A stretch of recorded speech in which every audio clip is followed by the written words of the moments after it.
My mind fashioned more from reality than reality could carve. I crave more death or rights than I love. I such as me should qualify for, and I delved too far. Fed too deep into all that which my brain thought untrue. Yet I kept digging through, bewitched. My mind turned on by a self-made switch, shaped by flesh and powered up by the occasional unintentional twitch.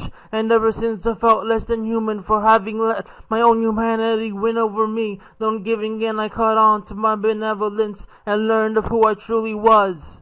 I'm not a monster, just a soul grown opposed to his body. There's no demon, just a silent, muted preacher. Not just a creature, a sermon living fire behind his words. And to put out the flames I dreamed would dream forever, but I refined myself, redefined myself, stirred it as a maggot, and made a sergeant major of myself.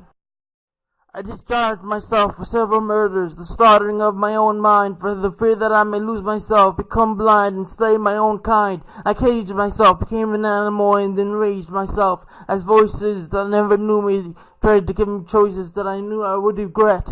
They're half empty, all of them, but do they have to live for, and not just ruin me, but the lives of the living that already seem death to me. I'm half full, close to drowning, for whom do I keep breathing?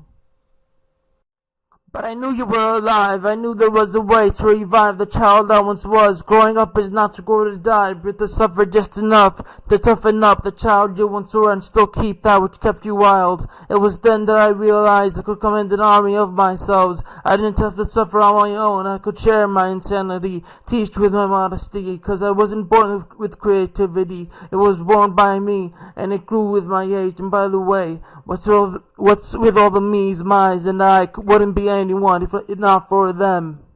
She is the monster for teaching me love, and he is the demon for responding with silence. They muted my hope, the beat of my heart, and the dance in my step until the music within me screamed to be heard. And at that age, the only weapons I could wield were the words on my page, and I refined my prose to write a glossary of poetry without pen or ink. So I took a few roses and let my blood write for me the flowers I planned to give to her, but I wondered if I ever deserved her. I discharged myself for several murders, the slaughtering of my own mind for the fear that I may lose myself, become blind, and slay my own kind. I caged myself, became an animal, and enraged myself, as voices that never knew me tried to give me choices that I knew I would regret. She's been drunk by the eyes of many. What excuse do they have to love her? What impure thoughts drive the acts of men, and not just ruin me, but the lives of the living that already seem dead to me? I'm half full, close to drowning. What is it for her that I keep breathing, or the words that she'll never hear, because I'm already dead to rights for the crime of silence? And we all know how silence is. It's worse than death, a waste of breath that it just gets penned down on pages, and gets read but never felt or heard. We, like the birds, had been in her crosshairs, caught unawares, and put to sleep after the shot. All that we could hear was dead air.